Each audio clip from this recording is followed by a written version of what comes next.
솔로몬의 노래 7장 11절입니다. 나의 사랑하는 이여 오소서 우리가 들로 나가 졸락들에서 유숙하사이다. 구원을 받았잖아요. 이 말이에요. 구원을 받았어요. 이거는 어떤 사람에게는 너무나 쉬워요. 선물이니까. 그 자기가 죄인임을 시인하는 사람들에게는 너무나 이게 감사한 일이라고요. 막 무릎 꿇고 이것만 영원히 찬양 드리고 싶을 정도로. 그죠? 예, 저도 그랬다니까요. 그 막 20대 초에 구원받고 그 감리교회에서 밑에 지하에 그 밤마다 그런 기도를 했거든요.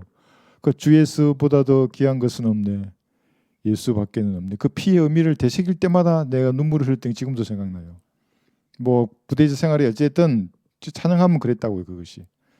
구원을 받았으면 그 뭐 해야 되는가 이겠죠. 예, 구원을 받고 받았어요. 그럼 그 끝이 아니라 이제 진리의 지식이 이르러야 되는데 아니죠. 사람들은. 그게 뭐냐면 구원 받았으면 주님과 이 땅에서 동행해야 돼요. 그 힘은 진리의 지식에 있어요. 구원 받아서 동행하는 게 아니에요. 구원 받더라도 육신을 입고 있기 때문에 사람은 진리의 지식으로 무장하지 않으면 어떻게 되냐면 대부분은 주님보다 뒤처져 있다고요. 베드로처럼. 주님은 앞에 앞장서고 자기는 저 뒤에서 세상과 잠자는 사람으로 산다고요. 잠자는 자. 오늘 여기 또 해요. 잠자는 자. 성경에서 3번 나온다고 잠자는 자를. 그리고 어떤 사람들은 열성을 가지고 주님보다 한참 앞서 나가 있다고요. 주님이 저 뒤에 계시는데. 그럼 이거는 당분간은 잘 싸워요. 혼자 나가서 막 한다고요. 그런데 오래 못 가요. 이거. 마귀에 감을 보고 있다가 때가 되면 엄청 아프게 때린다고요. 아무 일도 못해요. 맞으면 또 저 뒤로 쳐져 버리잖아요. 이렇게. 그게 악순환이 계속된다고 이렇게. 잠자거나 아니면 혼자 설치다가 마귀에게 아주 호되게 당하고 뒤로 간다고. 우리가 함께 동의해야 돼요. 그러고 싶지 않으세요? 그러면 이 땅에서 주님이 무엇인가 자기에게 원하는 온전하신 뜻이 있어요. 로마서 12장에 말씀하신 온전하신 뜻. 그 뜻을 말할 때 여기는 지금 이제 나이 대별로 어렵다는 것을 그림으로 그린 건데 그 뜻을 실행하기가 말할 때 바로 알아듣고 실행할 수 있어요. 그러면 하나님이 영광을 받으신다고요.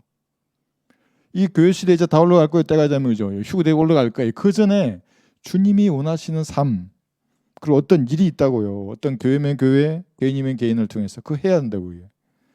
또 이것도 절대 다수의 사람들이 자기를 향한 온전하신 뜻이 무엇인지도 모르고 살다가 그대로 간다고요. 그냥. 그리스도 심판석에서 참 우스운 일이 많을 거예요. 보고요. 마태복음 26장 40절에서도 주님은 지금 마태 26장에서 겟세마네 동산에서 기도하시러 가셨어요. 그럼 무슨 기도예요? 겟세마네 동산 여러분 배우셨죠? 올리브 기름을 짜던 곳이에요.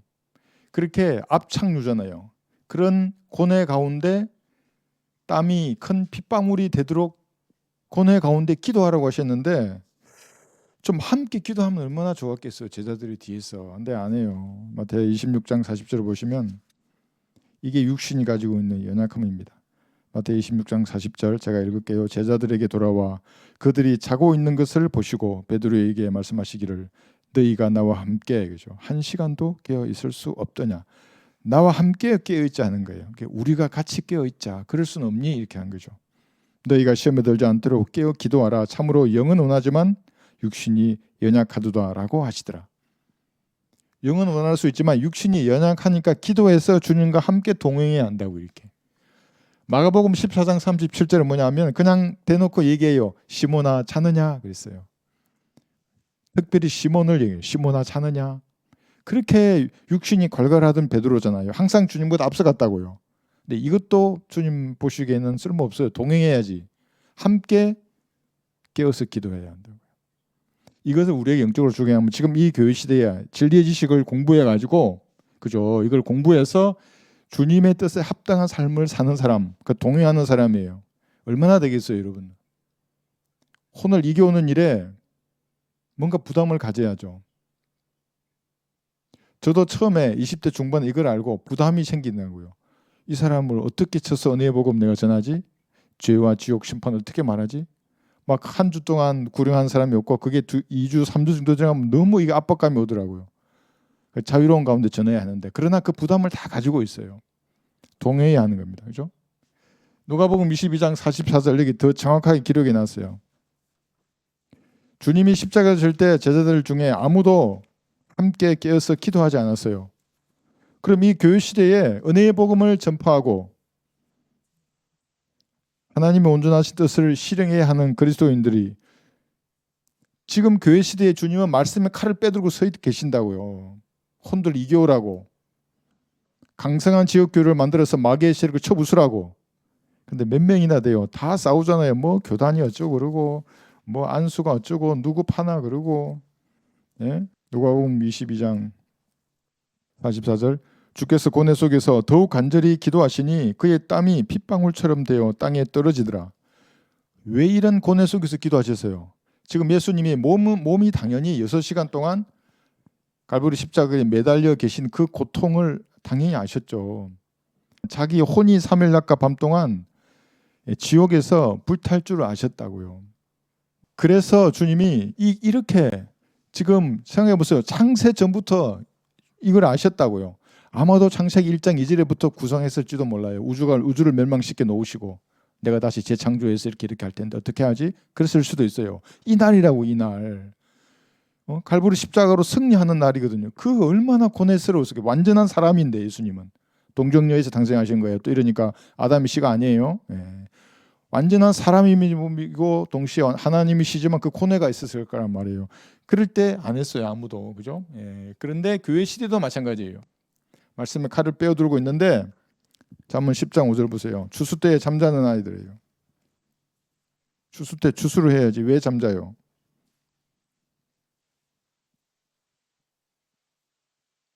그죠? 지금은 예수님께서 칼을 빼들고 은혜의 복음을 전해서 사람의 혼을 이겨오라 그랬는데 이 말씀에 칼을 빼면 사람들이 조롱하거든. 야 그게 기독교야. 그리고 사랑해야지. 뭐 사랑하지. 성경대로 사랑한다고. 성경을 공부 안 하니까 사랑이 뭔지도 몰라요 사람들이. 잠언 10장 5절에 보시면 여름에 거두는 자는 현명한 아들이나 추수 때에 잠자는 자는 수치를 가져오는 아들이니라. 추수 때라고요 지금이. 물론 우리가 교리적으로 추수는 첫 열매 들이잖아요. 그죠? 예수님과 함께 구약 성도들이 올라가고 추수됐어요. 그다음 본격적인 추수는 이 열매들 수확할 때가 신약의 성도들 이삭 죽게 하잖아요. 그죠? 떨어져 있는 것들은 혼란 성도의 휴거가 이렇게 될 거예요. 그렇지만 지금은 사람들에게 은혜의 복음을 전해서 구원받게 만들어내는 거예요. 그래 추수될 거 아니에요. 나중에 휴거될 때. 그때인데 이거와 무관한 삶을 사는 사람들은 여기 그랬잖아요. 그죠? 수치를 가져오는 아들이니라.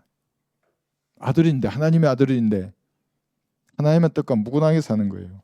요나서 1장 6절에 보시면 요나서 1장 6절은 뭐한 사람이에요? 도망자예요. 도망자. 요나서 1장 6절. 이게 무슨 말이냐면 구원받고 이제 여러분들은 세대적 진리를 알았어요. 알아버렸어요. 이제 성령께서 깨닫게 해주셨어요. 그런데 거부하고 세상으로 도망가요. 그것에 잠자려고. 도망자거든요. 잠자는 사람이에요. 그러므로 선장이 요나에게 말하는 거예요. 그에게 가서 그에게 말하기를 오 잠자는 자여 어찌된 일인가 일어나 내 하나님께 구하라. 혹시 하나님께서 우리를 생각하시어 우리로 멸망하지 않게 하실까 하노라 하더라. 여러분이 만약 구령하는 방법도 알고 이제 알았어요. 진리를. 이거 다 팽개치고 세상으로 가봐요. 세상 사람들하고 먹고 놀아요. 이제 나는 이제 더 이상 하나님의 말씀을 전하지 않겠다. 나도 평균적 세상 사람들처럼 이들이 하는 것 그냥 하면서 살겠다. 그러면요 어느 날 여러분 중에 어떤 사람이 야 너 구원받으려면 어떻게 해야 되냐 물을 수도 있어요. 그러면 아마 부끄러워 죽으려고 그럴 거예요. 저도 과거에 그랬다고요. 젊었을 때. 완전히 내가 이단 광신자가 될 것 같아요. 그러면 나 더 이상 전하지 말아야지. 그냥 세상 사람들 기준에 맞춰 살아야지. 이렇게 하잖아요. 그러면 상담하다가 얘기 묻는다고요. 도저히 희망이 없어. 얘 내일 갈보리 피 외에는. 그러니까 나도 모르게 예수님의 피를 믿어야 네 인생의 문제 해결된다. 이런 말이 나온다니까요. 근데 사실 그건 부끄럽잖아요. 내 의의 흉배도 없는데 내 삶이 하나님 영광 돌린 삶도 아닌데 복음을 지금 말하고 있어요. 그때 나도 배워요. 사실은. 자 그래서 이게 추수 때 잠자는 자 도망자예요. 진리를 아는데 세상으로 와서 그냥 잠에 빠져 살겠다고 하는 사람들. 잠자는 사람들이죠. 에베소서 5장 14절. 여기는 대마의 후예들이에요. 현대판. 에베소서 5장 14절. 대마는 세상을 사랑해야 가버렸잖아요. 그죠? 구원받은 게 뭐가 잘났다고 자랑할 게 하나도 없다고요. 뭐 구원파 그 이름 자체가 잘못됐어요. 구원을 자랑하는 게 아니에요. 그거는 구원받고 나를 죽은 것으로 여겨서 말씀에 복종하는 삶을 통해서 무슨 열매를 낼 때 그게 하나님께 영광이 되는 거라고. 이게 그 열매 오늘 할 거예요. 이게 열매 없어요. 가지밖에 없어. 황량해 아주. 아니면 이파리만 무성하든지. 그러면 사랑을 논할 수가 없어요. 거기서 사랑을 보여줄 텐데, 여기서 나의 사랑하는 이여 당신을 위하여, 거기서 무슨 뭐 할 텐데 볼 게 없는데, 뭐 아직 볼품이 없는데 구원받으면 뭐예요 이게. 물론 죽음 지옥은 안 가요. 수치를 당할 거라고요. 그리스도의 심판석에서. 5장 14절 보시면, 그러므로 그가 말씀하시기를 잠자는 자여 깨어라. 이게 뭐냐면 구원받고도 세상에 속해서 잠자는 아이들 있잖아요. 대마처럼 세상을 사랑해서 그냥 갔어요. 그러다 주일 교회 와서 할렐루야 아멘 구원받았다고 좋아하고, 그런 사람 전부 잠자는 사람이에요. 말에서 드러나지 않아요. 그 세상의 지저분함이.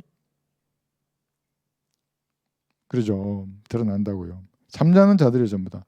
깨어라. 그리고 죽은 자들로부터 일어나라. 그러면 자기가 일어나려고 해야 돼. 의지로. 그래서 의지를 써야 한다고요. 갈보리의 피로 씻고 좀 제가 일어나서 주님을 위해 섬기겠습니다. 저 좀 도와주십시오. 저는 힘이 없어서 제 힘으로 싸울 수 없습니다. 그러면 그리스도께서 내게 빛을 주시리라고 하셨느니라. 저는 이 빛이 뭔지 잘 알아요. 이게 믿음으로 이렇게 딱 일어서면 항상 제가 하잖아요. 그게 삼손처럼 뽑아졌던 눈알이 딱 들어온다고요. 눈에 빛이 나기 시작한다고요. 어떻게 주님을 섬겨되지? 주께서 인도하시는 겁니다. 그래서 여러분들은 이렇게 우리가 함께라고 하는 첫 이 단어에서 이런 영적 교훈을 얻을 수 있는 겁니다. 주님과 함께 동행하는 삶을 살아야 된다. 그 다음에 여기 아까 솔로몬 노래 7장 11절에서 뭐라 그러냐면, 나의 사랑하는 이여 오소서 우리가 그러죠. 함께 들로 나가 졸락들에서 유숙하사이다. 그래서 이것을 영적으로 적용하는 거예요. 들이 뭐예요? 들에 가자 그러면 밭에 가자는 거잖아요. 그죠? 그래서 밭은 세상이에요. 밭은 세상인데 이게 무슨 말인지 잘 보세요. 여러분이 세상으로 나가 복음을 전할 때는 구령하러 나가서 이제 전도지를 들고 주님을 초청하는 거예요. 그러면 한 사람이 나가는 게 아니라 여러분 혼자 복음 전도지 들고 나가지만 사실은 주님과 같이 동행하는 거예요.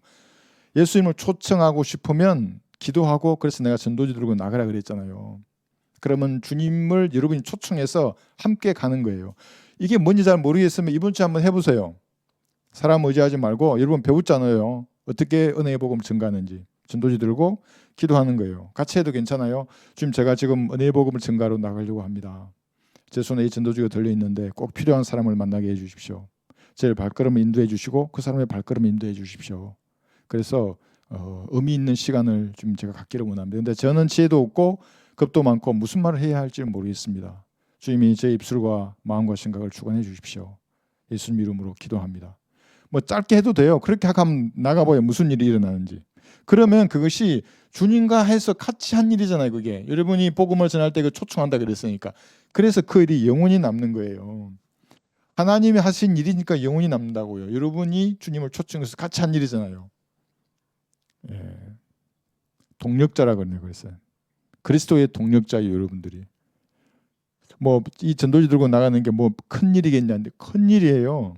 하나님이 일하신다고요. 그래서 그게 그리스도의 심판석에서 상 받는다고요. 무슨 상이냐 하면 구령 인원수를 우리가 체크하지만 인원 얼마나 많이 해요. 지난주에 133명이나 했잖아요.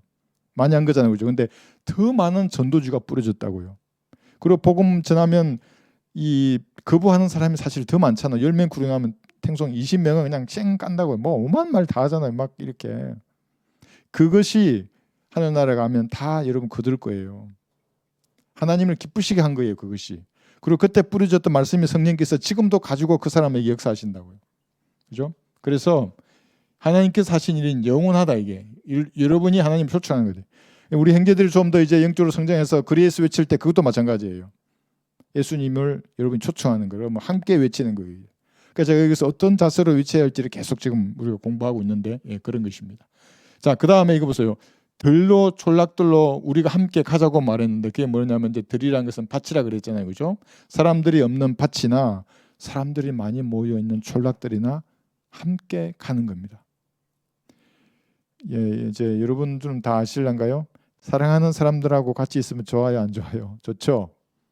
좋은 거죠. 시간 가는 줄 몰라요. 우리 어릴 때 호르몬 때문에 그럴 수도 있어요. 근데 진짜 사랑하는 주님과 함께 있는 그것이 행복하다고요. 이게 아직 영적으로 잘 모르면 이거 진짜 해놨어요. 사랑하는 주님과 동행하는 그곳이 행복한 거예요. 그래서 사역이 펼쳐지는 그곳에는 성도들이 동참하는 것입니다.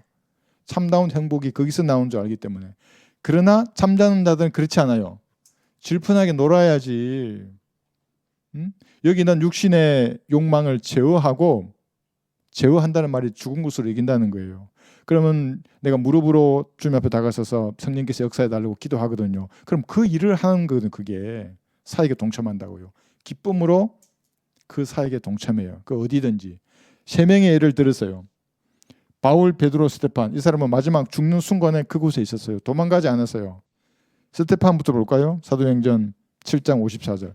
만약 스데판이 죽어야 할 그 자리에 무서워서 도망갔어요. 스데판이 돌멩이로 치려고 한당 머리통 한 당 맞고 어이구 아파가지고 안 되겠냐고 도망가 버렸어요. 그래서 어찌했을까요? 하나님이 수치를 당하는 거예요. 마귀도 옆에 보고 있는데 마귀가 얼마나 아주 좋아하고 웃고 난리쳤을 거예요. 왜냐하면 마귀의 친구들은 얼마나 강력해요. 마귀의 친구들은 그냥 알라 아크바르 그러면서 막 육탄으로 뛰어들잖아요. 걔들은. 그런데 하나님의 친구라고 하는 사람들이 돌멩이 하나 맞고 도망갔다 그래 봐요. 마귀가 얼마나 좋아했으면 그런 일이 일어나지 않지. 여러분도 마찬가지예요. 이제 사도행 7장 54절 보시면 그들이 이런 말을 듣고 마음이 상하여 그를 향해 이를 갈더라. 종교 지도자들이에요. 이때 만약에 이를 갈지 않고 스데판의 말을 듣고 예수님을 받아들였다면 예수님은 지상에 재림하셨을 거예요. 휴거가 일어났을 거예요. 지상이 아니고 휴거가 일어났을 거예요. 그때. 자 55절. 그러나 그는 성령으로 충만하여 하늘을 주시하여 우러러보니 하나님의 영광과 예수께서 하나님의 오른편에 서신 것을 보고 말하기를 보라 하늘들을 열리고 인자가 하나님의 오른편에 서신 것을 보느라 서 계셨다고 이제 데리러 오시려고 이 땅으로. 지금은 여러분의 눈으로 보지 않지만 성경을 통해서 볼 수 있어요. 셋째 하늘에 뭐가 있는지. 보고 싶으면 펴서 보면 되잖아요. 이렇게. 그럼 구성이 안 돼요? 너무 영화나 TV 드라마를 많이 보고 세상 것으로 가득 차 있으니까 이거 읽어도 구상이 안 돼. 천사가 보여야 되는데 막 이상한 뭐 별에서 온 그녀도 있더만요. 별에서 온 그녀. 그렇게 교묘하다고요. 막 시간도 전기되고 그러잖아요. 그거 보면 영혼 세계에 일어난 일을 그 여기서 와서 한다고 이렇게 어디서 그거 배웠겠어요. 그러니까 그죠? 예. 스데판은 주인과 함께 동행했어요. 베드로도 마찬가지예요. 요한복음 21장 보시면 베드로의 마지막은 성경에 없어요. 뭐 십자가에 거꾸로 매달아 죽었다는 것은 그 로마 가톨릭 교도가 말하는 거고 그게 아니라 살해당했어요. 요한복음 21장 18절에 보시면 그러나 베드로는 살아가는 주님과 동행했어요. 그 길을 갔어요. 그 주님 주시는 잔을 마셔야죠. 요한복음 21장 18절. 진실로 진실로 내가 내게 말하노니 내가 젊었으나 너의 허리띠를 스스로 두르고 원하는 곳으로 다녔어도 늙으면 내 팔을 벌리고 다른 사람들이 띠를 둘러주며 또 원치 않는 곳으로 너를 데려가리라고 하시더라 그랬어요. 이게 어떠한 죽음으로 베드로가 죽을지를 예시해 주신 거예요. 이게. 그러니까 다른 사람에게 살해당한 그 현장에서 베드로는 살려고 몸부림치고는 도망가지 않았어요. 그러니까 방해사를 총구로 겨누면서 이렇게 하면 손가락으로 움직이는 건 하나님이세요. 쏘라면 쏘라고. 뭐 어디 도망가면 살 것 같아요. 그게 총 들고 있는데 칼도 마찬가지고. 그 사역의 현장에 있었어요. 사도 바울도 마찬가지입니다. 디모데후서 4장 6절 보시면 우리 지난주 설교 이 본문이잖아요. 그죠? 디모데후서 4장 전혀 요동하지 않아요. 사랑하는 주님과 그 감옥에도 함께 있고 죽는 그 순간에도 함께 있다고요. 하나님의 뜻을 실행해 하다가 이제 주님께서 셋째 하늘로 부르시면 즐거운 마음으로 가는 것입니다. 그리스도인들은 이 땅에서 영원히 살라는 사람들은 얼마나 두렵겠어요. 죽으면 지옥이 하니까. 그리스도인들은 다른 것입니다. 디모데후서 4장 6절을 보시면 내가 이미 제물로 드려질 준비가 되어 있고 떠날 때가 이르렀도다. 이제 곧 죽을 거예요. 이제 참수당했을 거예요. 아마도 그 당시의 관례를 보면. 바울은 내가 선한 싸움을 싸우고 달려갈 길을 마치고 믿음을 지켰으니 이후로는 나를 위하여 의의 멸류관이 마련되어 있어 어려운 재판관에서는 주께서 그날에 그것을 내게 주실 것이며 또 나뿐만 아니라 그의 나타나심을 사모하는 모든 사람들에게도 주실 것이라. 어떻게 이런 고백이 가능한 거예요? 사랑하는 주님과 동행한다고. 그 확신에 차 있어요. 여러분 어떠세요? 이게 없으면 인생을 무슨 재미로 사는 거예요 도대체. 그리스도인들이 세상 사람들처럼 등산 가서 막걸리나 마실 수 없잖아요. 예? 뭐 하겠어요. 세상 사람들처럼 뭐 당구장에 가서 당구를 쳐요. 뭐 등산을 해요. 예, 테니스하고 뭐 이런 걸 해요. 그걸 안 하잖아요. 그런 것들을. 시간도 없지만은. 물론 건전한 운동은 뭐 할 수 있죠. 그렇지만 세상 사람들처럼 놀지 않는다고요.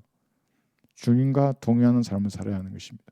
그것이 비록 이 지금 세 명의 순교자들처럼 이런 상황이 오더라도 그리스도인들은 주님 주시는 잔을 피하지 말아야 하는 겁니다. 이런 거 우리가 여기서 알 수가 있고요. 다시 솔로몬의 노래 7장 12절을 보시면 아침 일찍에 대해서 한번 보겠습니다. 솔로몬의 노래 7장 12절입니다. 아침 일찍. 젊을 때에 주님을 섬기라 이제 이 말입니다. 그 여러분 뭐 나는 50인데 뭐 그러면 늙었는가? 아니 청춘이에요. 60도 청춘이고 70도 청춘이에요. 그죠? 예. 12절 우리가 일찍 일어나 포도무로 가서 포도나무가 무성한지 연한 포도가 나왔는지 석류나무가 싹이 돋았는지 보사이다. 내가 거기서 당신에게 나의 사랑을 주리이다 그랬어요. 우선 여기서는 일찍 일어나는 것에 대한 영적인 교훈을 한번 보겠습니다. 이 그림은 뭐냐면 이 예수님이 이제 구원받은 성도를 말하는 거예요. 구원받았어요. 구원받기를 원하시기 때문에 쉬운 거야. 구원받는 거는 선물을 받는 것이기 때문에 구원받았다 그러면 영적으로 성장해서 선하신 뜻, 기뻐하신 뜻, 온전하신 뜻을 주님께서 이 사람에게 가르쳐 주어서 실행하기를 원하세요. 보세요. 나이가 들면 어렵다고요. 전도서 12장 1절에서 너는 이제 너의 젊은 날에 곧 재앙의 날이 이르지 않고 나에게는 즐거움이 없다고 말할 해가 가까워 오기 전에 너의 창조주를 기억하라. 조금 더 젊었을 때예요. 그게 아니라 사무엘하 19장 펴보세요. 나이 들어서 만약에 주님을 알게 된다면 사무엘하 19장 35절 여러모로 하나님을 섬기기 어렵죠.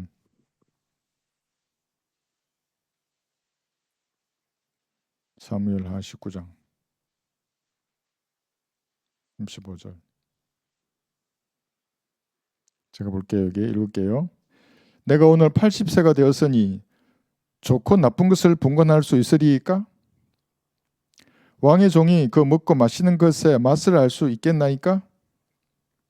내가 노래하는 남자들과 여자들의 음성을 더 이상 알아들을 수 있겠나이까?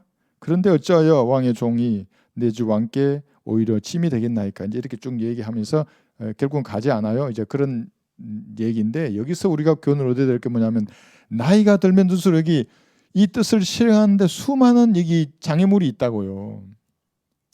가정의 문제, 집안의 문제, 그죠? 그 다음에 질병도 있고 얼마나 질병이 많아요. 나이 들면 들수록 그죠?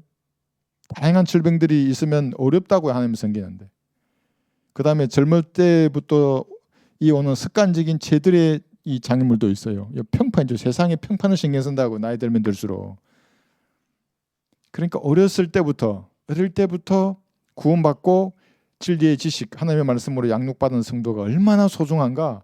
그래서 제가 아기들 좋아하잖아요. 세상의 두려움을 보지 않고 어렸을 때부터 주 안에서 양육받는 아이가 귀하다고요. 그래서 형제들은 더 귀해요. 그래서 그죠 이런 거예요. 근데 그거 외에도 여기서 욥기 20장 11절에 보시면 나이 들어서 이제 예수님 구주 영접했어요. 그러면 그 전까지 이어오던 죄들이 뼈에 가득해요. 여기 욥기 20장 11절. 그래서 나이 들어서 예수님을 구주로 영접한 사람들은 그만큼 영적인 자유함을 누리는 데는 시간이 필요해요. 욥기 20장 11절. 옆에 있는 사람들이 둘둘둘 말아놓은 그 시체를 감싼 세마포를 벗겨줘야 되잖아요. 나이 든 사람들은. 어린 아이는 그냥 구원받자마자 뛰어다닌다고요. 말하면 금방 알아들어요. 근데 어렵죠. 나이 들면 들수록. 네. 그래서 여기 욥기 20장 11절에 보시면 그의 뼈들은 그의 젊었을 때의 죄로 가득 차겠고 그와 함께 흙 속에 누우리라. 이게 뭐예요? 나이 들면 들수록 죄들이 더 많다고요. 그래서 가나마나 현장에서 붙잡힌 여인을 데려와 가지고 돌로 치라 그러니까 이 죄가 제일 많은 누구부터 돌멩이를 내려놨어요? 나이 많은 사람부터 돌멩이 내려놓는다고요. 그러니까 나이 들어서 예수 영접하면 그만큼 그동안 뒤로 돌아봤을 때 지은 죄들이 그 습관적으로 꽉 매여 있어요. 잘 몰라요. 말해줘도. 그 몇 번 주님이 징계도 받고 죄 때문에 이 당황스러운 상황도 견디면서 이게 죄구나. 그거 어렵다고 그래서 붕대를 풀어줘야 한다. 옆에 있는 사람들이 기도하고 관심을 가져주고. 또 있어요. 욥기 13장 26절.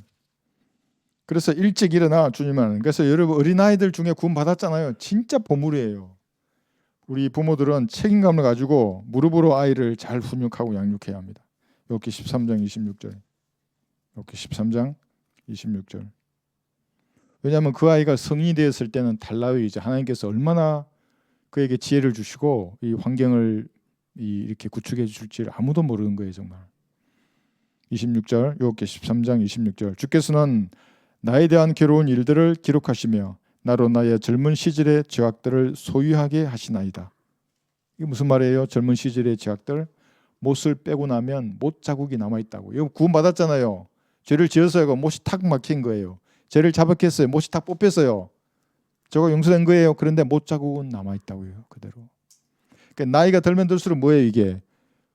50에 구원 받았어요. 그럼 그승까지 얼마나 죄악이 뽑힌 못이 많을까? 아직 뽑지 않는 못도 있을 거예요. 자백하고 버리면 뽑히지 않고 그러면 그 상처 그대로 남아있어요. 이게. 그래서 어릴 때 구원받고 성별된 삶을 살아야 하는 겁니다. 뭐 술 한잔 먹으면 어때? 예? 이상 없죠? 바로 죽지는 않겠죠? 그러니까 영적으로는 그게 달라요. 영적으로는. 요즘은 조심하세요. 어제 화교들 많은데 이런데 중국인 많은 데는 사람 없어지잖아요. 그냥 1년에 300명 이상이 우리가 실종된다잖아요. 우리나라들. 냉동 탑차 돌아다니고. 제 말이 아니라 그 사건 파일 같은 데 나오는 말이에요. 이것이. 조심해야 한다고. 밤늦게 하고. 이런 새벽은. 자, 그래서 일찍이 하나님을 구원받는 게 중요한 겁니다. 창조주를 기억하는 겁니다. 창조주를 기억하라는 말이 단순히 하나님에 관해서 이런 생각하라 알라 이 말이 아니에요. 어릴 때 구원받아야 한다. 진짜 은혜의 복음으로. 그리고 진리해지시고 어릴 때부터 성장해야 합니다. 요시야 한번 보세요. 왕하 22장 보시면 요시야가 개혁을 실행할 수 있었던 그 힘은 어디냐면 어릴 때부터 말씀 가운데 있었기 때문에 그런 겁니다. 왼편이나 우편으로 오른편으로 치우치지 않았어요. 열왕기하 22장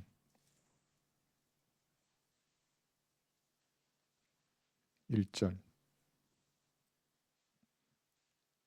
몇 살 때부터 요시야가 하나님 알았을까요? 보세요. 이 지금 아직은 구약입니다.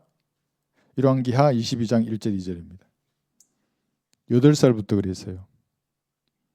우리 저 거창의 유하늘 형제 5살이에요, 6살이에요. 어린 나이에 구원받고 이제 바른 말씀으로 성장하면 요시야보다 더 어릴 때 하나님을 알게 되는 겁니다. 읽겠습니다. 요시야가 치리하기 할 때 8세였으며 그가 예루살렘에서 31년을 치리하니라. 그의 어머니의 이름은 여디나로 보스갓 아다야의 딸이더라 그랬어요. 그가 주의 목전에 옳은 일을 행하며 그의 조상 다윗의 모든 길로 행하여 오른편이나 왼편으로 돌이키지 아니하였더라. 그래서 어릴 때부터 창조주를 알고 일찍 일어나 이 말의 의미거든요. 하나님을 섬기는 것이 이렇게 중요한 것입니다. 그러니까 얘기했어요. 역대하 34장이네요. 역대하 34장 4, 5절 보세요. 무슨 일을 했는지. 어릴 때부터 꾸준히 말씀 가운데 서서 자루나 우루나 치우치지 아니한 요시야의 힘이에요. 4절 보시면 백성이 왕 앞에서 바알들의 제단을 부수고 제단들을 위해 높이 있는 형상들을 찍어내리며 아세라들과 새긴 형상들과 부어 만든 형상들을 산산이 부수어 가루로 만들고 그들에게 제사 지냈던 자들의 무덤들 위에 뿌렸고 그들의 제단들을 위해서 제사장들의 뼈를 불살라 유다와 예루살렘을 깨끗게 하였더라. 8살 때부터 말씀으로 이렇게 성장한 거예요. 자루나 우루나 치우치지 않은 거예요. 그 악한 거는 몰라도 돼요. 경험해 볼 필요가 없어요. 그게 더러운 거 마시볼 필요가 없다고요. 그럼 뭐 술을 먹어야 술이 좋은지 나쁘지 않나 그럴 것도 없어요. 그죠? 그래 어릴 때부터 말씀 가운데 이렇게 성장하는 사람이 힘이 여기서 드러나는 거거든요. 디모데도 마찬가지예요. 디모데 볼까요? 디모데후서 3장 보시면 어릴 때부터 성경을 알았다 그래요. 디모데도. 그래서 여기에 기록되어 있는 겁니다. 디모데후서 3장 13절. 성경의 이름이 기록될 정도로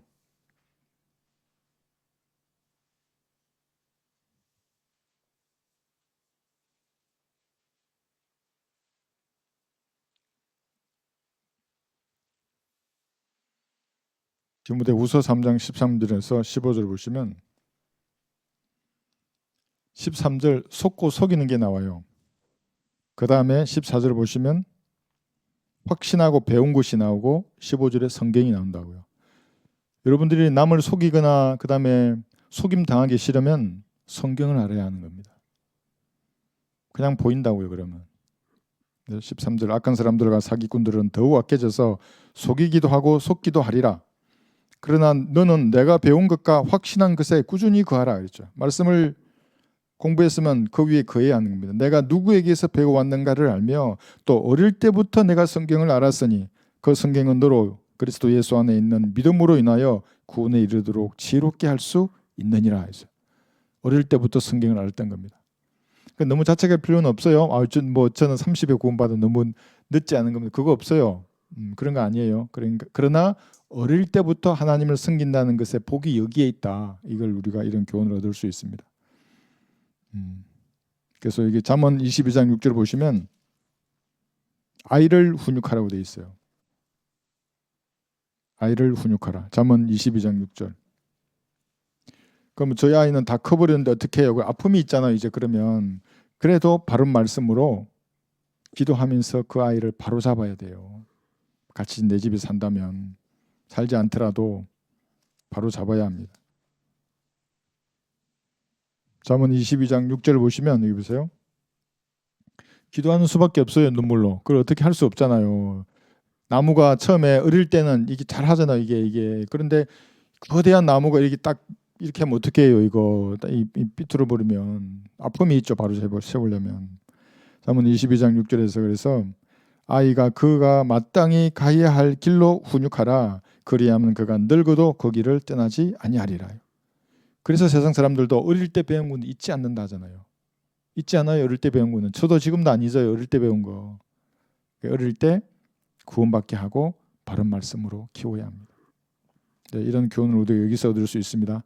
그 다음에 다시 솔로몬의 노래를 돌아가시면 우리가 함께 보사이다 이렇게 말했어요. 여기 12절 중반에 있죠. 연한 포도나무가 나왔는지 성녀나무가 싹이 돋았는지 보사이다. 그 다음에 내가 거기에서 당신에게 나의 사랑을 주리이다. 12절이거든요. 이게. 그러니까 이 열매가 풍성한 나무에 관해서 우리가 함께 보자고 하는 거예요. 그러면 이 나무의 열매는 어떤 열매예요? 우리가 계속 배웠어요. 성경에서 말한 열매가 무엇인지. 첫 번째가 성령의 9가지 열매였어요. 그죠? 예. 이 열매는 어떻게 맺어요? 자기 육신을 죽은 것을 여기고 말씀에 복종할 때만 열려요. 제일 먼저 사랑이 생긴다 했잖아요. 개인이 변한다요. 사랑, 기쁨, 화평. 그 다음에 남을 대하는 태도가 바뀐다요. 그 다음에 하나님에 대한 자신의 태도가 바뀌게 되어 있어요. 믿음, 온유, 절제 같은 그런 것들이. 그 다음에 한 가지 더 열매가 뭐냐면 구령의 열매거든요. 이게. 그러니까 이것을 우리가 같이 내려가서 주님, 예수님이고 여러분이에요. 같이 이 나무를 보는 거예요. 풍성한 열매로 하나님 앞에 영광을 돌리죠. 그럼 사랑을 얘기할 수 있잖아요. 그런데 그게 아니라 어떤 사람의 나무는 볼 게 없는 거예요. 나무밖에 없어요. 가지밖에 없어요. 열매가 없어요. 성령의 열매를 말을 해야 되는데 은사를 자랑할 게 아니에요. 여기 가져와서 난 이런 은사가 있다고. 그 은사는 주님의 선물이잖아요. 그걸 말하는 게 아니라 나 자신을 이 육신의 욕망이나 소욕을 죽은 것을 여기고 그랬을 때 성령께서 나를 통해서 드러난 것 9가지 성령의 열매 뭐야? 보자는 거예요. 아무것도 없어요. 어떻게? 그리고 성령의 열매들 로마서 1장 13절에 보시면 다른 사람들의 이 혼들이거든요. 이기온 혼들 한 명도 복음을 전하지 못했어요. 어떻게 해요? 복음을 전하는 게 중요한 거예요. 구령을 못해도 괜찮아요. 올바른 은혜의 복음 전도지를 그 사람에게 선물로 주는 거예요. 그죠? 이게 두 개의 나무로 이게 정확하게 구분되어 있어요. 그래서 거기서 나의 사랑을 주리이다 이렇게 말했습니다. 그래서 주님께서 원하시는 게 뭐예요? 사랑이에요. 사람을 주시기를 원하고 사랑을 주시기를 원하고 여러분의 사랑을 받기를 원해요. 그래서 소유하기에 가장 값진 게 뭐라 그러냐면 사랑이라 그래요. 다른 건 다 보이잖아요. 사랑을 갖고 있으면 가장 값진 걸 가지고 있는 거예요. 그 다른 사람에게 줬을 때 가장 값어치 있는 게 뭐예요? 사랑을 주는 게 가장 값어치 있어요. 그래서 하나님께서는 어떻게 하셨어요? 하나님께서 세상을 이처럼 사랑하셔서 그의 독생자를 주셨어요. 하나님께서 육신으로 나타나신 유일한 분이잖아요. 독생자란 말이. 그 말은 뭐냐면 하나님 자신을 여러분에게 주신 거예요. 제물로, 화목 제물로. 그래서 진짜 하나님은 사랑을 주셨어요. 이렇게 갈보리 십자가 위에서. 여기 중요한 건데 사람은 안 그래요. 하나님은 지금 하나님의 사랑을 보는 겁니다. 창세기 22장 보시면 진짜 그랬어요. 여기 창세기 22장 2절에 보시면 사랑이라는 단어가 처음 언급되는 구절이 여기에 있잖아요. 이삭을 주는 게 여기 나와요. 이삭. 창세기 22장 2절 제가 읽을게요.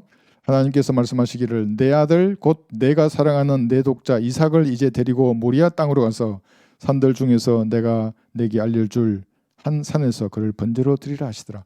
자, 이 말이 있기 전에 아마도 이런 마귀와의 대화가 있었을 거예요. 예수님이 이랬을 거예요. 아마 그 마귀한테 야 아브라함은 나의 친구야 이렇게 말했을 거예요.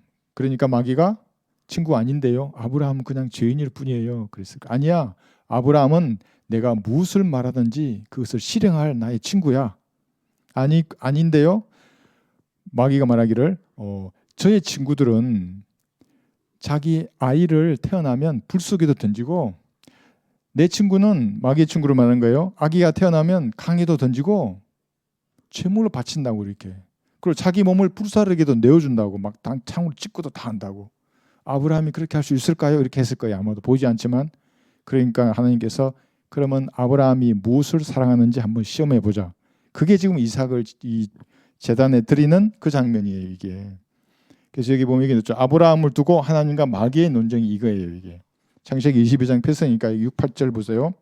6절 아브라함이 번제에 쓸 나무를 들어서 그의 아들 이삭에게 지우고 그는 자기 손에 불과 칼을 들고 두 사람이 함께 가더라. 이삭이 그의 아비 아브라함에게 고하여 말하기를 나의 아버지여 하니 그가 말하기를 내 아들아 내가 여기 있노라 하고 하니 그가 말하기를 불과 나무를 부숴서 그런데 번제에 쓸 어린 양은 어디에 있나이까 하자. 아브라함이 말하기를 내 아들아 하나님께서 하나님 자신을 말하는 거예요. 번제에 쓸 어린 양으로 마련하실 것이라고 하고 두 사람이 함께 가더라요. 그러니까 아브라함이 사랑하는 것은 하나님이 맞아요. 여러분이 사랑하는 것은 뭐예요? 하나님 맞아요? 그러면 여러분이 사랑하는 것을 하나님 앞에 드리게 돼 있어요. 뭘 사랑하는지는 모르겠다 나. 여러분 뭘 사랑하세요? 돈을 사랑하세요? 뭘 사랑해서 뭐 명예나 권력을 사랑하세요? 그것도 교회 바치라 이 말 아니에요. 그 오해하면 안 돼요. 그 가져오면 우리 여기 쌓아놓을 데도 없어요. 그런 거는. 그게 아니라 진짜 여러분의 사랑을 하나님 앞에 들을 수 있는가를 말하는 거예요. 아브라함은 여기 시험에서 승리했잖아요. 아브라함이 진짜 뭘 사랑하는지 딱 이렇게 보여줬다고요. 그래서 하나님께서 여러분에게 산 제물로 드리라는 거예요. 여러분이 살아있을 때의 몸을. 자, 그 얘기고요. 솔로몬의 노래 8장 7절에 보시면 우리 지금 솔로몬의 노래 공부하고 있습니다. 우리 7장 공부하잖아요. 8장 7절에 보시면 사랑에 대해서 이렇게 말하고 있어요. 많은 물들로도 사랑을 끌 수 없으며 큰 물들로도 잠기게 할 수 없나니 사람이 그의 집에 모든 재산을 주어 사랑과 바꾸려 한다면 그의 일은 완전히 멸시를 받으리라. 그러니까 이 말의 의미가 하나님을 사랑하는 그 여러분의 마음을 진짜 담아서 하나님을 사랑해야 되는데 다른 것으로 사랑한다고 하는 거면 11조를 내거나 물론 11조를 내야죠.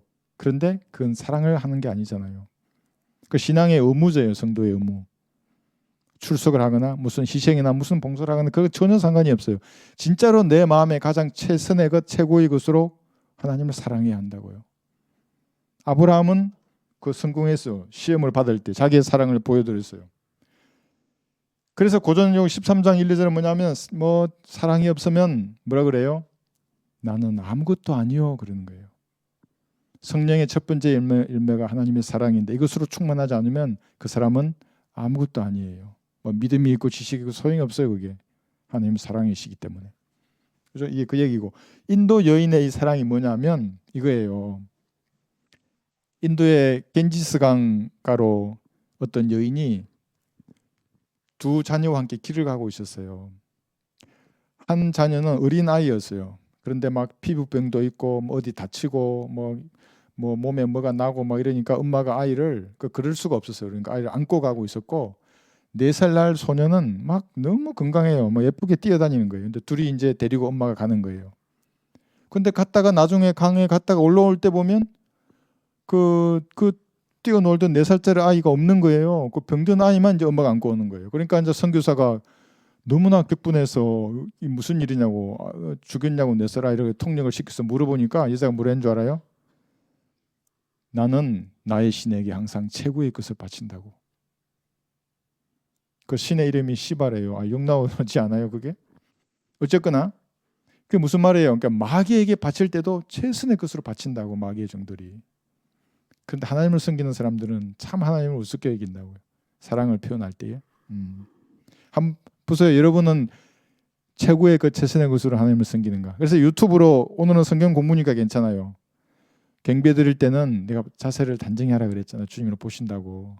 양말 신고 옷도 단추를 채우고 이렇게 앉아서 경배 드리면 하나님 앞에 경배를 드리니까, 그런 의미거든요. 그것이. 자, 그래서 나의 사랑을 줄이다 하는 거예요. 그죠? 여러분이 정말로 하나님을 사랑하는지 점검해 봐야 할 말입니다. 마귀의 종자들이 얼마나 그 마귀를 섬길 때 최선을 다하는지 몰라요? 불교 중들이 얼마나 새벽 3시에 일어난다잖아요. 새벽 3시에 일어나가지고 생각 앞에 나무하고 그 해가지고 그 고성에서 속세 인연 다 끊고 가서 거기서 그런 거 하잖아요. 다른 종교도 마찬가지예요. 내가 로마 카톨릭 갔으면 나는 신부잖아요. 그럼 난 독신으로 살아야 되네. 그렇게 하잖아요. 그 사람들은 수녀도 마찬가지고. 그렇게 해도 성인이 안 되잖아요. 성인이. 우리는 구원받은 즉시 성인인데. 그 인도 여인의 예화는 사실은 세상에서 잠자는 또는 대충 하나님을 섬기는 그리스도인들이 질책하는 예화예요. 나는 나의 신에게 항상 최고의 것을 바친다고. 이 사랑하는 사람에게 그렇게 하는 것입니다. 다시 우리 13절 보겠습니다. 이거 하면 이제 우리 솔로몬으로 한 장 남는 거예요. 합한 채가 향기를 바라고 우리의 성문들 앞에는 온갖 새로운 것과 오래된 이름 아름다운 실과가 있으니 오 나의 사랑하는 이여, 이것들은 내가 당신을 위하여 쌓아놓은 것이라 했어요. 이제 이거 여러 가지 영적인 예화를 들 수가 있는데, 합한 채 이 가지고 또 이게 남녀간의 사랑으로 생각하면 이상한 얘기 많이 해요. 그런 건 제가 말 안 할게요. 괜히 들어온 것들이니까. 향기를 어떤 향기를 내야 되냐면 주님과의 교제 가운데 기도할 때에도 성경적 기도를 할 수 있어야 돼요. 그리스도인들은. 그게 주님 보시기엔 향기거든요. 자신의 육신의 욕망을 드러내놓는 게 아니라. 그래 기도하는 방법을 형제자매들끼리 같이 하는 게 저거 한번 들어볼 때 많이 배우거든요. 그 다음에 여러분의 마음과 생각이 주님 보시기에 합당해야 한다고요. 매 순간 갈보리의 피로 씻겨져 있는 합당한 그런 생각인가, 아니면 악을 기억하지 않는가, 생각해 봐요. 그 향기로 이제 이렇게 예화를 들 수 있고, 그 다음에 아름다운 실과를 얘기하잖아요. 아름다운 실과, 그것이 여기서 말하는 거예요. 성령의 열매와 구령한 혼들이 여기 있는 겁니다. 그러면 여기서 이제 칼빈주의자들이 말하는 것처럼 하나님께서 모든 사람 예정해 놓고 구원받을 사람 안 받을 사람 정해지는가, 그런 게 아니에요. 고린도전서 4장 15절 보시면 이 열매들, 여러분이 낳을 수 있고 낳지 않을 수 있어요. 전할 수 있고 전하지 않을 수 있는 겁니다. 고린도전서 4장 15절. 사도 바울도 이는 너희가 그리스도 안에서 1만 명의 서성을 가졌을지라도 아비들은 많지 아니하니 그리스도 예수 안에서 복음을 통하여 내가 너희를 낳았습니다. 그러니까 무슨 예정이니 선택이니 택함을 구원에다가 중요할 수 없다고요. 그러니까 그런 사람들만 구원받고 아닌 사람은 구원 못 받고, 그게 아니라 여러분이 어떤 사람의 혼을 이겨오는 데에 참여할 수 있는 거예요. 그죠? 아름다운 실과를 맺을 수 있는 겁니다. 빌레몬서 1장 10절에서도 복음으로 낳은 내 아들 오네시모 이렇게 말하는 거예요. 그러니까 여러분도 낳을 수 있어요. 은혜의 복음을 증거해서 참여할 수 있다고. 그래서 아름다운 실과를 내고 사랑하는 주님 앞에 실과를 이렇게 보여줄 수 있다고요. 이렇게. 근데 어떤 사람이 이렇네. 휑하니 아무것도 없네. 이게. 종교적인 이파리만 무성한 거예요. 막 가가지고 웅장한 교회 건물에서 찬양하고 했어요. 근데 성령의 열매는 없어요. 성령의 열매가 있다면 구룡의 열매를 맺지 못할 이유가 없는 거예요. 그렇게 열매를 맺은 사람은 진리에 대한 갈망이 생기게 돼 있어요. 2% 부족하다고요. 그런 교회 다니면은. 그래서 이런 열매를 사랑하는 주님 앞에 보여드릴 수 있는 겁니다. 나의 사랑하는 이여 당신을 위하여. 그래서 여기 우리 다시 솔로몬 노래 가보시면 솔로몬 노래 7장 13절 마지막 편에 보시면 오 나의 사랑하는 이여 이것들은 내가 당신을 위하여 쌓아놓은 것이니이다. 그래서 사랑하는 사람에 대한 이런 고백들로 신부입니다. 신부의 고백들로 이루어져 있습니다. 지금 우리 10절부터. 그러니까 구원받은 성도가 예수님을 얼마나 사랑하는가, 그분에 대해서 무언가를 기도하고 개인적인 교제 가운데 10절 같은 경우에는 사랑, 그의 사모함이 나를 향해 있도다 그러고 또 뭔가를 간구하고 그 다음에 그에 대한 기도의 응답으로 풍성한 열매들이 이렇게 기록되어 있는 겁니다. 그런데 여기서 예수님을 사랑하는가에 대한 여기 세 가지 질문이 있어요. 첫 번째 질문이 뭐냐면 당신은 진짜로 예수님의 사랑을 받고 있는가? 받고 계세요? 이 질문은 무슨 말이냐면 진짜 구원받았는가를 묻는 것입니다. 그렇지 않으면 그 사람 머리 위에 저주가 있는 거예요. 요한복음 3장 36절에 따라서. 그런데 가짜 거짓 종교에 속아서 구원받았다고 착각하는 것이거든요. 그러니까 사랑을 논하기 전에 뭐 사랑하냐 안 하냐 이거 전에 내가 예수님의 사랑을 받고 있는가, 이 말은 갈보리에서 피 흘리신 예수님의 속죄를 온전한 마음으로 받아들이는 거예요 우선. 그래서 제가 그리스도인할 때 외치잖아요. 하나님의 프로포즈를 좀 받아들이라고. 뭐 얻었냐고. 그냥 무릎 꿇으면 되는데 갈보리 앞에. 나 같은 죄인을 위해서 갈보리에서 피 흘려주셔서 감사합니다. 이게 얻었냐고. 이게 5초도 안 걸리는데. 이 참 교만한 인간들이 이걸 안 받아들여요. 여기서 제일 먼저 하나님의 사랑을, 예수님의 사랑을 받는 거예요. 데살로니가 후서 2장 보시면 딱 나누어요. 이게 데살로니가 후서 2장 10절에서 펴보세요 한번.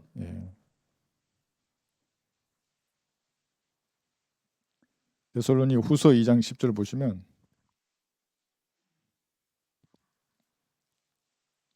10절에서 12절하고 13절하고 딱 두 그룹의 사람이에요. 중간지대가 없어요.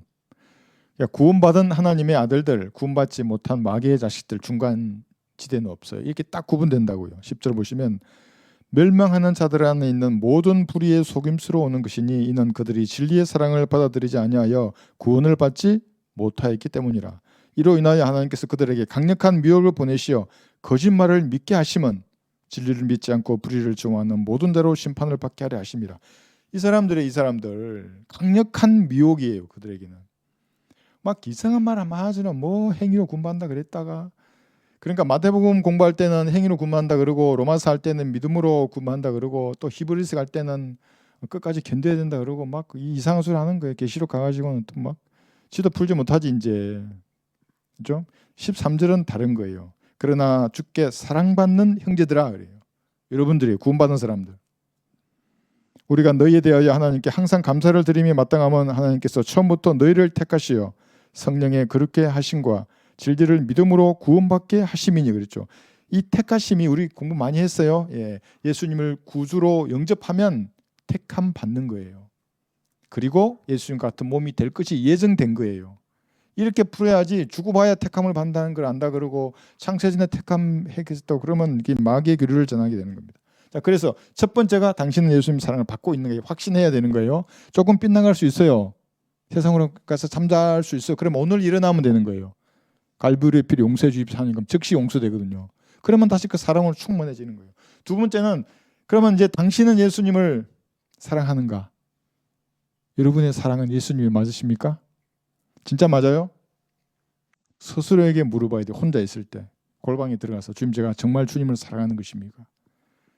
난 사랑을 한 번도 못 해봤는데 못 해쏠런가요 여러분? 그런 생각하지 말고 영적으로 주님을 사랑하는가. 갈보리 십자가의 소식을 듣고 예수님을 구주로 영접할 때는 그 사랑의 감정이라 그랬잖아요. 진짜 그 사랑이 맺어진 거예요.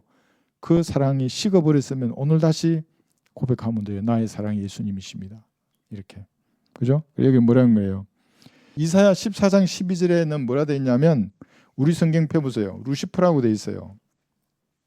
루시퍼의 이름이 나와 있는 유일한 성경이 영어는 영어 킹제임스 성경, 한글은 한글 킹제임스 성경이에요. 물론 다른 뭐 개성한 성경도 있지만은 여기에 나와 있는 이사야 14장 12절에 나와 있는 루시퍼는 사탄의 이름이기 때문에 영어 킹제임스 번역자들도 루시퍼를 그대로 음력해서 기록해 두었다고요. 사탄의 이름이에요. 그러니까 이것이 루시퍼. 이사야 14장 12절. 예수님을 살아가는 사람은 보세요. 이사야 14장 12절을 보시면 오 아침의 아들 루시퍼야 그랬잖아요. 사탄의 이름이 루시퍼예요. 그래서 내가 어찌하여 하늘에서 떨어졌느냐 민족들을 인학하게 하였던 내가 어찌 땅으로 끊어져 내렸느냐. 지금 사탄에 대해서 말하는 거잖아요. 개혁 성경은 뭐라 그랬어요? 계명성이라 그랬어요. 여기를. 계명성은 영어로 하면 더 모닝 스타예요. 계시록 22장 여기 16절에 보면 예수님을 계명성이라 하는 거거든요. 이게 새벽별. 그러면 이게 무슨 말이에요? 이 루시퍼라고 되어 있는 얘기를 개혁 성경은 계명성으로 오역해 놨어요. 그러면 사탄이 들어가야 할 그 이름의 자리에 예수님을 넣어 놓은 거예요. 개혁 성경이. 근데 내가 예수님을 사랑한다고 하면서 그걸 봤는데도 뭐 이 개혁 성경 써지 이게 뭐예요? 이게 사랑하는 거 아니에요, 그거. 그렇지 않아요? 사랑하는데 질투를 안 해요? 사랑이 아니라고요. 아닌가요? 저 말이 틀렸어요. 사랑 안 해. 모태솔로는 뭔 말인지 모르겠네. 모태솔로가 어디 있어요? 다 알지. 질투하게 돼 있어. 하나님도 질투하시는데 갈보리의 피를 거부하는 모든 사람은 나중에 백부다 심판에서 교회 시대 이 시대에 거부하는 모든 사람, 구원받지 않는 모든 사람 이게 불못에 던져지잖아요. 이게 하나님의 질투거든요. 이 이사야 14장 12절에 나와 있는 오 아침의 아들 루시퍼야 하면 사탄을 지칭하는데 계명성으로 기록해 놓은 개혁 성경이 있다면 그건 쓰면 안 된다고요. 그게.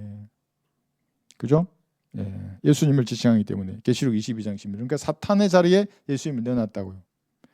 또 한 가지가 디모데후서 2장 12절에 이게 뭐예요? 이게 내가 진리의 말씀을 올바로 나누어 자신이 하나님 앞에 부끄럽지 않는 일꾼으로 인정받도록 공부하라 그랬어요.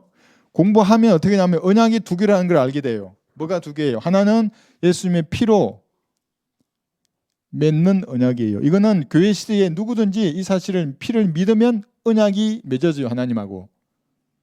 영원한 언약이 맺어진다고요. 결코 지옥에 안 가요. 그 사람은.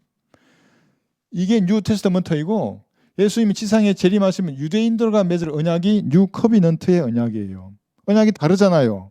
이걸 어떻게 하는 거예요? 이게 디모데후서 2장 15절에 따라 나누어 공부하니까 그걸 알게 되는 거예요.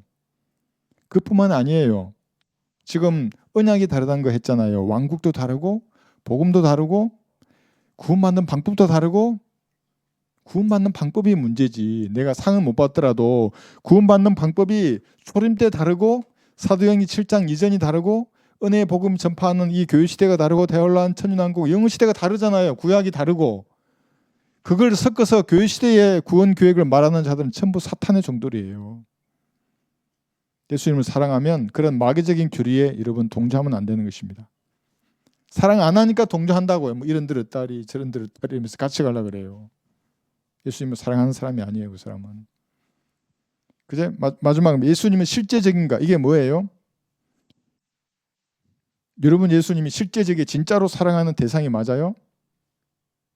제가 어느 날 20대 중반에 그 군대 생활할 때 내 친구 중에 술집을 하는 친구가 있었어요. 내가 군부대 있는데 거기에 술집을 차렸어요. 내가 복음 전하러 갔어요. 아직 장사하기 시작하기 전에. 그렇게 고민하다가 걔가 야, 예수님이 어떤 분이셔? 그러니까 내가 뭐라 그랬겠어요. 야, 이 술이 이게 실제지 이 술. 이거 먹으면 막 여기고 실제지 이거 술이. 술이 실제지. 예수님도 실제적인 분이야. 그분을 믿으면 변화가 있어. 그날은 거기서 끝나고 다음에 예수 명접했거든요. 걔가. 여기 반고우 얘기했잖아요. 반고우의 사랑의 감정은 실제였어요. 미치광이였잖아요. 얘는. 반고우는 매춘굴에서 창녀를 사랑했어요. 너무 마음에 들어서 그 감정에 실제적으로 자기 역사했어요. 길을 잘라서 선물로 줬잖아요. 그 실제적인 감정이었거든요. 그럼 여러분 예수님을 사랑하는 그 마음, 그 사랑은 실제적인가요? 그러면 이 열매를 안 맺을 수가 없어요. 어떤 행태로든지 하나님의 복음이 전파되는 사역이 펼쳐지는 그 일에 동참하게 돼 있어요. 기도로 동참하고 물질로 동참하고 사역을 행해지는 그곳에 같이 하려고 한다고요. 그렇지 않겠어요? 사랑 안 하니까 뭐 멀찌감치 떨어져 있는 거예요. 자기하고는 상관이 없는 듯이. 방고 얘기했죠. 그 다음에 이게 뭐예요? 마태 19장 12절에 보면 스스로 고자된 사람들, 이것들도 잘못 이 말씀을 받아들이는 사람들이에요. 그런데 그들에게는 그게 실제예요. 여기 예를 들었잖아요. 1706년 러시아 서부 오열 이 지역에 이 말씀을 문자 그대로 적용해서 진짜로 거세를 했다고요. 그들에게는 잘못되었지만 그게 실제였어요. 네, 여러분은 예수님이 실제냐고요. 제가 아는 그 자기가 성령 하나님이라고 하는 그 교회에서 일어난 일들 중에도 그 남자아이를 거세하게 했던 사례를 제가 들었거든요. 그러니까 그 사람들은 잘못된 교류지만 그들에게는 그게 실제였어요. 우리는 그렇게 하지 않잖아요. 그렇지만 바른 말씀을 공부했잖아요. 예수님을 사랑하는 것이 실제라면 이런 열매를 맺게 돼 있어요. 무엇인가 사역이 일어나는 그곳에 동참하려고 한다고요. 그렇지 않으면 여러분의 사랑을 한번 되돌아보세요. 내가 정말로 예수님을 사랑하는가? 주님의 나를 사랑하는 만큼은 내가 예수님을 사랑하지 못하지만 나의 최선의 것, 최고의 것으로 하나님을 섬기는가? 그렇게 한번 생각해 보시는 그런 시간이 됐으면 좋겠습니다. 오늘 여기까지 공부하겠습니다.